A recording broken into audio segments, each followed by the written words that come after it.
हाय दोस्तों, कैसे हैं आप लोग। तो आज हम लोग आए हैं अपना गाड़ी बनाने के लिए।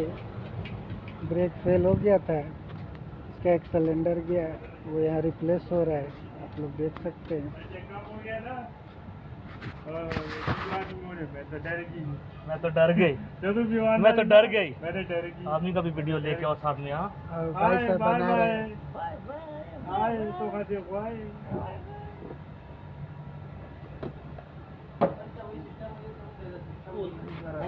मैंने लगाया यार, बाप ने वही पहला यार मेरे को ऐसा लग रहा है ना हमारा प्रमोद खान तो मेरे हिसाब से कुछ नहीं।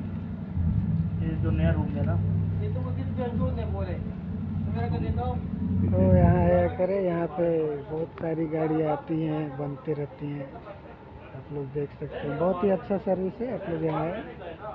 ये रसल खौर में टॉप लाइन।